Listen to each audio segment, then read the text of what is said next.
Parental panic. My father has always been a deeply anxious man. If there is nothing to worry about, he invents something.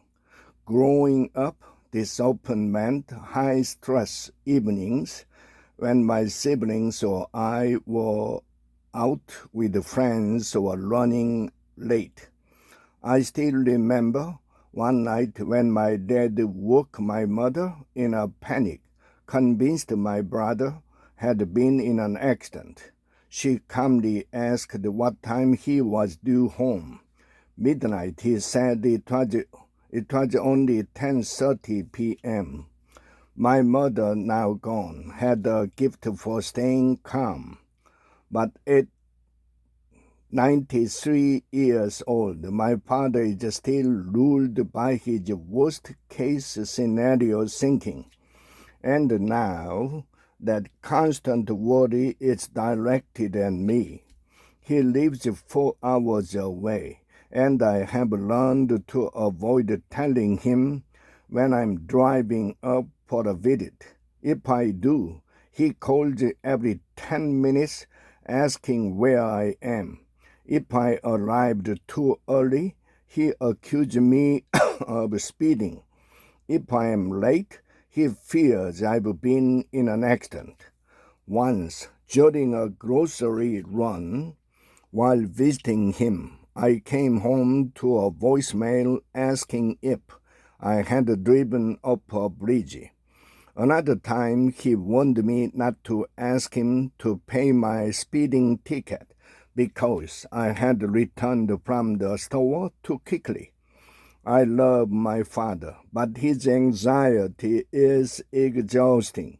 He cannot be reasoned with. Calm conversations go nowhere, even though I always return his calls. Sometimes I wait several hours or the next day just to preserve my own sanity.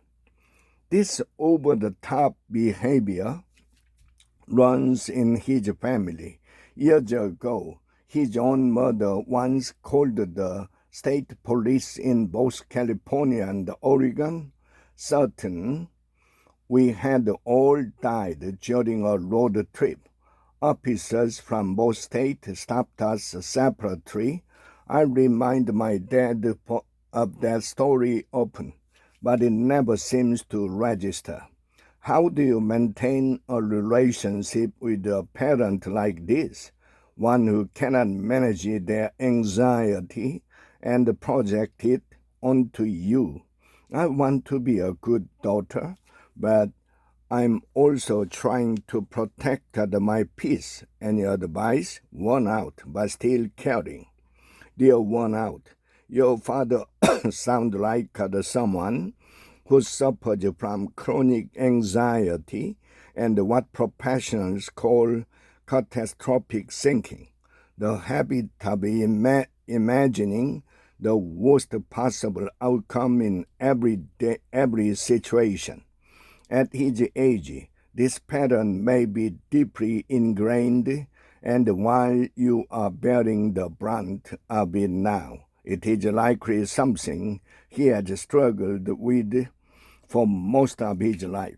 This kind of thinking is not something he can simply snap out of, but it is something a mental health professional could help him manage if he is willing to seek support. Gently encouraging him to talk to his doctor or a therapist could be a helpful first step. In the meantime, please stop feeling guilty for protecting your peace.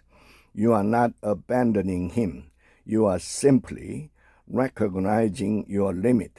You cannot be his emotional anchor, his GPS, and his crisis manager all at once. Keep your boundaries firm but kind. Call back when you are ready.